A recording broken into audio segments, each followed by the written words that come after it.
On retrouve Pauline Godard, notre envoyée spéciale à Petah Tikva, dans la banlieue de Tel Aviv. C'est la fin de la trêve.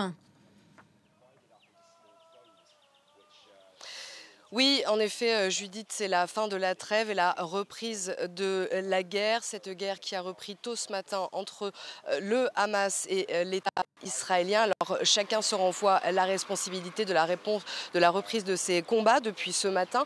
Le Hamas affirme qu'Israël a refusé toute la nuit lors de discussions très compliquées les différentes listes qui ont été proposées pour la libération d'otages. De son côté, Israël accuse le Hamas d'avoir tiré des roquettes avant la fin de la trêve et donc d'avoir rompu cette trêve. Un peu avant 6 heures du matin ici, alors que la trêve devait se finir à 7 heures, des sirènes ont retenti un peu partout le long de la frontière avec la bande de Gaza. Plusieurs villes ont été visées par ces roquettes, notamment Sderot, Ashkelon, Kifousim. Il y a également des combats qui ont repris.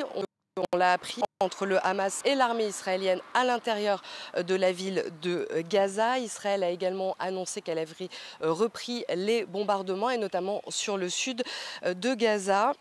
On sait que des bombardements ont eu lieu à Rafah, notamment selon une de nos sources qui se trouve sur place. Il paraît qu'apparemment c'était des bombardements très intenses, très inhabituel par rapport à ce que Rafah a pu connaître auparavant. Et puis Israël a également demandé aux Gazaouis via des tracts d'aller et de se rendre vers le sud de la bande de Gaza, vers Khan Younes pour se mettre à l'abri. L'armée a également indiqué qu'elle avait mis en place une carte interactive pour permettre aux Gazaouis de savoir où est-ce que les Israéliens vont larguer des bombes et pour savoir où est-ce qu'ils peuvent se mettre à l'abri. Ils ont dit avoir communiqué cette carte, notamment via téléphone, et qu'elle était accessible par Internet. Encore faut-il avoir Internet.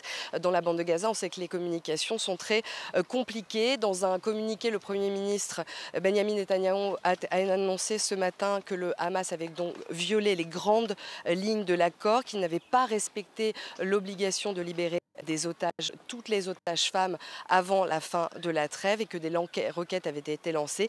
Ils ont insisté à plusieurs reprises, les Israéliens. Le gouvernement est déterminé à atteindre les objectifs de la guerre, libérer les otages, éliminer le Hamas et faire en sorte que Gaza ne constitue plus jamais une menace pour les résidents d'Israël. Alors pendant ces 7 jours de trêve, 110 otages ont tout de même pu être libérés. Il s'agit de 86 Israéliens et de 24 étrangers.